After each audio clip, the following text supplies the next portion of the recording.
Assalamualaikum everyone, welcome to another video of short lectures by Abdul Qadir. Guys, जैसा कि आपको मालूम है कि हमारे चैनल पे एक वीडियो ऑलरेडी अपलोड हो चुकी है जिसमें पाकिस्तान नेवी को एज सिविलियन ज्वाइन करने की सारी ही डिटेल्स हैं, जिसमें ये भी शामिल है कि आइंदा जॉब्स कब आ रही हैं और एप्लीकेशंस कैसे सबमिट होंगी, टेस्ट किस तरह का होगा, उससे रिलेटेड टिप्स और सजेशंस और रिज़ल्ट कब आता है, फिर मेडिकल का प्रोसेस होता है, डॉक्यूमेंट सबमिशन होती है, पर्सनालिटी टेस्ट होता है, उसके लिए जो टिप्स हैं, इंटरव्यू होता है, इंटरव्यू की टिप्स हैं, और फिर उसके बाद जो जॉइनिंग की हैं सारी फॉर्मेलिटीज़ हैं। बाद में अगर कोई ट्रांसफ़र करवाना चाहता है, मेडिकल की फैसिलिटी मिलती है, ऑफ़िस टाइमिंग क्या होती है, नेचर ऑफ़ जॉब क्या होती है, और उसके अलावा पे किस तरह होती है और अकोमोडेशन मिलती है या नहीं मिलती। ये सारी डिटेल के ऊपर एक बहुत ही जो डिटेल के साथ एक वीडियो बना के अपलोड की जा चुकी है, उसका लिंक ऊपर आपको आई बटन में मिल जाएगा। लेकिन आज ये वाली जो वीडियो है इसमें हम पूरी डिटेल को नहीं, अगर आप पूरी डिटेल जानना चाहते हैं तो वो आई बटन से आप वीडियो को अप्रोच कर सकते हैं। लेकिन जैसा कि आपको इसके सब्जेक्ट में, इसके टाइटल में, वीडियो के टाइटल में नज़र आ रहा है कि हम पूरी डिटेल नहीं बल्कि एक ख़ास पहलू को डिस्कस करेंगे, जैसे स्क्रीन पे जो कि टॉपिक आपको नज़र आ रहा है। मेरी पिछली वीडियो में कुछ इन्फॉर्मेशंस थी जो कि मिस हो गई किसी वजह से, तो मैं वो यहाँ पे क्लियर कर देना चाहता हूँ कि सिविलियंस की अगर बात करें तो उनकी कभी भी नेवी खुद से ट्रांसफ़र नहीं करती जब तक कि वो खुद से केस नहीं प्रोसेस करते। अगर वो कराची में, लाहौर में, इस्लामाबाद में कहीं पे भी अपॉइंटेड हैं तो वो हमेशा वहीं पे रहेंगे जब तक कि वो खुद ना ट्रांसफ़र के लिए एप्लीकेशन जमा करवाएं। और दूसरा जो सेलर्स का बैच 8 2020 है, उनकी बहुत ज़्यादा क्यूरीज आ रही थी कि कब रिज़ल्ट आ रहा है। तो अगर सारी चीज़ें स्ट्रीमलाइन होती, कोरोना का इशू ना होता, तो जून में उनकी जॉइनिंग हो चुकी होती। लेकिन मैं आपको क्लियर कर दूं, किसी को अभी तक कोई इन्फॉर्मेशन नहीं है कि कब रिज़ल्ट आएगा। तो सारी इन्फॉर्मेशन, सारे प्रोसेसेस कोरोना तक रुके हुए हैं। कोरोना के बाद ही सारे मेरिट लिस्ट और सारे जो भी रिज़ल्ट हैं वो आएँगे। और जो ब्रेवो 2020 की टेक्निकल वालों की, मेरीन वालों की थी, वो मार्च अप्रैल में एडवर्टाइज़मेंट आनी थी, लेकिन वो भी हालात की वजह से वो आपके सामने है। और जो चार्ली है वो इंशाल्लाह अगस्त सितंबर में आएगा। सी 2020 वो नॉन टेक्निकल वालों का होगा, नायब खतीब, डीएई और मेरीन वालों का। तो वो इंशाल्लाह हालात बेहतर हो जाएंगे और अगस्त सितंबर में उसकी ऐड भी आ जाएगी। और दूसरा जो सिविलियन की जो फाइनल मेरिट लिस्ट है, वो मैं आपको क्लियर कर दूं, वो लिस्ट कहीं पे नहीं लगती। जो लोग सिलेक्ट होते हैं, जिनका इंटरव्यू क्लियर हो जाता है, तो उन लोगों को कॉल कर दी जाती है। जो सिलेक्ट नहीं हो पाते उनको कॉल करके भी नहीं इन्फॉर्म किया जाता। तो इसके लिए बेहतर यही है कि जब आप इंटरव्यू देने के लिए जाएं तो बाकी जितने भी लोग आपके साथ इंटरव्यू दे रहे हैं उनके साथ आप मोबाइल नंबर्स अपने एक्सचेंज करके एक व्हाट्सएप ग्रुप बना लें, ताकि जब भी अगर किसी को भी इंटरव्यू की कॉल आती है तो एटलीस्ट बाकी सबको पता चल जाए कि कॉल्स आ चुकी हैं, अगर आनी होती तो। और दूसरा, किसी वजह से आपका नंबर आउट ऑफ रीच होने की वजह से हो सकता है कॉल ना आए, तो आपको जब भी अब पता चले कि रिज़ल्ट आ चुका है फाइनल सिलेक्शन का, तो आप अपने सेंटर में कॉल करके अपनी इन्फॉर्मेशन दे के उनसे पूछ सकते हैं कि आपका नाम है या नहीं। तो आपका वक्त ज़ाया किए बगैर हम वीडियो की तरफ चलते हैं। लेकिन एक रिक्वेस्ट है कि अगर आपने हमारा चैनल सब्सक्राइब नहीं किया तो जल्दी से जल्दी उसे सब्सक्राइब कर ले, ताकि आइंदा अगर हम कोई वीडियो अपलोड करें तो आपकी हेल्प हो सके।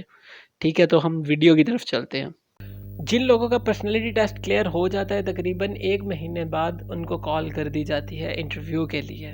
तो इंटरव्यू सबसे आखिरी लेकिन सबसे इम्पॉर्टेंट स्टेप होता है रिक्रूटमेंट का। शॉर्टलिस्टेड कैंडिडेट को रिक्रूटमेंट सेंटर की तरफ से कॉल आती है कि भाई आपने 1 हफ्ते से लेकर 2 हफ्ते तक का टाइम दिया होता है कि आपने फ़लान डेट को यहाँ पे आना है। तो इसमें आपको अपने सारे ओरिजिनल डॉक्यूमेंट्स, जो जितने भी एजुकेशनल डॉक्यूमेंट्स हैं और आपका CNIC है, वो साथ लेके जाना है। वहाँ आपसे डॉक्यूमेंट्स कलेक्ट करके एक फ़ाइल बना के अंदर पैनल को भेज दी जाती है। तो जब आपका नंबर आता है तब आपको अंदर बुलाया जाता है। पैनल में ऑलमोस्ट 3 से 4 नेवी के ऑफिशियल्स होते हैं, यूनिफॉर्म पर्सनल होते हैं, और एक मोर प्रोबेबली नेवी का ही साइकियाट्रिस्ट होता है, और वो सिविल कपड़ों में वहाँ पे होते हैं। तो इंटरव्यू में जो पूछी जाने वाली चीज़ें हैं वो मेनली आपका पर्सनल इंट्रोडक्शन होता है, आपके एरिया से रिलेटेड, आपके घर वालों से मुतल्लिक। तो उसमें यही है, आप अपना इंट्रोडक्शन करवाते हुए, आपका इंट्रोडक्शन का मतलब है आपका इंट्रोडक्शन, ना कि आपकी फैमिली का। तो आपने अपने बारे में ज़्यादा से ज़्यादा बताना है। हाँ, अपनी फैमिली में अपने पेरेंट्स, बहन भाइयों के बारे में एक फ़िक्रे में आपने ख़त्म करना है कि मेरी वालदा ये है, वालिद ये हैं, इतने हम बहन भाई हैं, बहन भाई ये करते हैं, मैं ये करता हूँ, मैं ये हूँ, मैंने ये यहाँ से किया, ये यहाँ से किया, और ये करने के बाद मैंने नेवी में जॉब आई, अप्लाई किया, टेस्ट दिया, पास हुआ, ये दिया, मेडिकल हुआ, साइकोलॉजिकल टेस्ट हुआ, और अभी इंटरव्यू के लिए कॉल आई है तो आपके सामने बैठा हुआ। और फिर वो फर्दर जो ख़ुद से पूछेंगे, जो डिटेल उनको चाहिए होगी वो आपकी फ़ैमिली से रिलेटेड आपसे पूछेंगे, जो आपके एरिया के बारे में उन्हें इन्फॉर्मेशन, उसका पर्पज़ ये होता है कि आपको अपने एरिया के बारे में कितनी इन्फॉर्मेशन है, और क्लियरली वो उससे जज नहीं कर रहे होते कि आप अपने एरिया के बारे में अच्छी चीज़ बताते हैं, सही बताते हैं, गलत बताते हैं, क्योंकि वो पर्सनली वहाँ पे प्रेजेंट नहीं होते।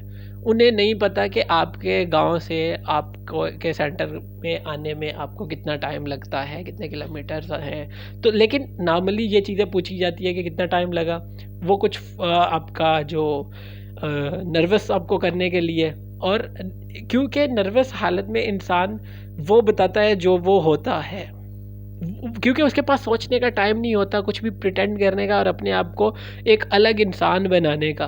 बुरा है तो वो बुरा ही शो होगा, अच्छा है तो वो अच्छा ही शो होगा, तो जो एक्चुअल होता है वो सामने आ जाता है। फिर उसके बाद आपकी जो डिग्री है आपने की है, मैट्रिक है, एफएससी है, एफए है, मास्टर्स है, ग्रेजुएशन है, मास्टर्स है, जिस भी सब्जेक्ट में आपका है, तो मोस्टली वो टारगेट कर रहे होते हैं आपके सब्जेक्ट को, आपके सब्जेक्ट से रिलेटेड। और लेकिन अगर आपने कहीं ऑलरेडी जॉब की हुई है तो उस चीज़ का आपको प्लस पॉइंट डेफिनेटली मिलता है कि आपके पास एक्सपीरियंस है, लेकिन प्लस पॉइंट आपको इन ओनली दैट केस मिलेगा कि जहाँ पे आप किसी और डिपार्टमेंट में एक लोअर रैंक पे जॉब कर रहे थे और आप थ्रू प्रॉपर चैनल आए हैं, और आप एक कम्पिटिटिव इंसान हैं, और आप कंपटीशन करने के बाद ही यहाँ तक पहुँचे हैं। डेफिनेटली इतने स्टेप्स को अगर आप बीट करके क्रैक करके यहाँ पर पहुँचे हैं तो you have something in you.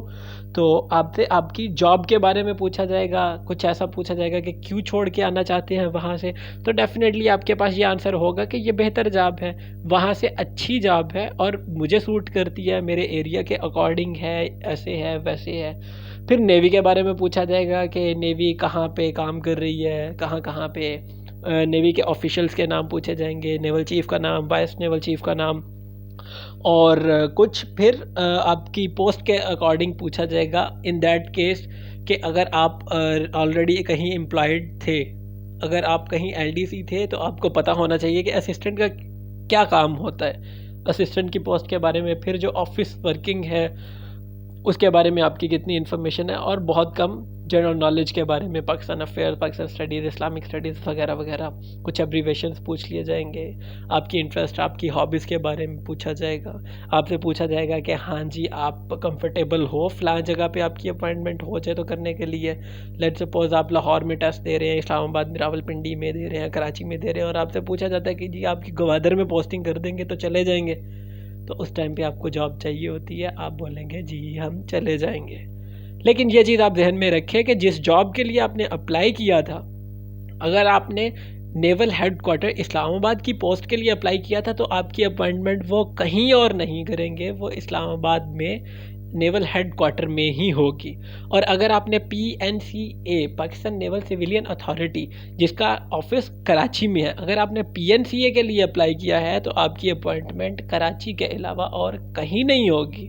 और ट्रांसफ़र की बात वो हम आगे डिस्कस करेंगे, लेकिन अभी मैं सिर्फ इतना बता दूं कि आप ज्वाइन करने से पहले ट्रांसफ़र का नहीं सोच सकते। आप ये नहीं सोच सकते कि मैंने लाहौर के लिए मैंने कराची में रहते हुए इस्लामाबाद की जॉब के लिए ये सोच के अप्लाई किया कि हाँ ठीक है, मेरी अगर जॉब हो जाती है तो फिर मैं एप्लीकेशन दूंगा कि मैं यहाँ पे हूँ, मेरा ये मसला है, मेरे घर वाले ऐसे हैं वैसे हैं, ये है वो है, तो मुझे काइंडली यहाँ पे रेफ़र कर दें, मेरे यहाँ पे पोस्टिंग कर दें। तो ऐसा बिल्कुल नहीं होगा। आप इस्लामाबाद एक दफ़ा आएंगे, ज्वाइन करेंगे, उसके बाद अपना केस प्रोसेस करेंगे, और जब तक वो प्रोसेसिंग होती रहेगी आप इस्लामाबाद में ही अपॉइंटेड रहेंगे, उसके बगैर आपके पास कोई ऑप्शन नहीं है। अगर इंटरव्यू में टिप्स के बारे में बात करते हैं तो बॉयज़ के लिए मेरी यही है कि आप शेव करके जाएं, दाढ़ी बना के जाएं, अगर आप ख़त करते हैं तो वो करके जाएं, बाल बिखरे हुए ना हो, कटिंग अच्छी से करके जाएं। और बाकी सभी के लिए सेम है कि वेल ड्रेस होके जाएं, कॉन्फिडेंट रहें जब आंसर कर रहे हो आप, लेकिन इस चीज़ पे इतना ओवर कॉन्फिडेंट नहीं हो जाना कि आपको आंसर नहीं आता। और आप एक तुक्का मार चुके हैं जो कि ऑलरेडी आपने एक गलती कर दी है और फिर आप उस पर डटे भी रहें, ये आप गलती दर गलती कर रहे हैं, तो ये आपने बिल्कुल नहीं करना।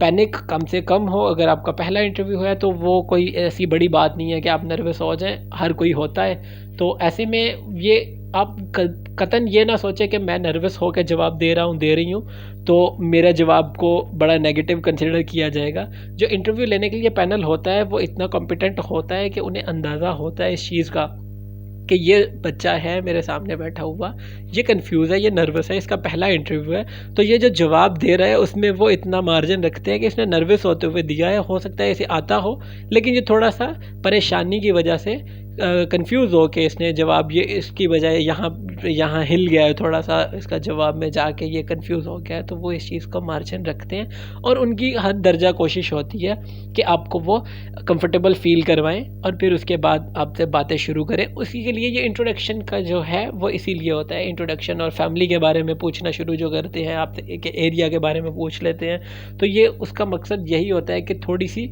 कन्वर्सेशन शुरू हो और कंफर्टेबिलिटी लेवल आपका आ जाए, तो फिर उसके बाद। और दूसरा ये है कि नेवी के बारे में कुछ पढ़ के जाएं कि कहाँ पे नेवी ऑपरेटिंग है, क्या रैंक्स होते हैं और क्या सीन है, कौन सा रैंक बड़ा है, कौन सा छोटा है, बाकी आर्म फोर्सेस के इक्विवेलेंट का क्या रैंक है, और थोड़ा सा जितना भी ये पानी से रिलेटेड है, समुंदर की साइड पे है, समुंदर के एरियाज कौन कौन से शहरों को लगते हैं समुंदर, और बाकी नर्वस ना हो।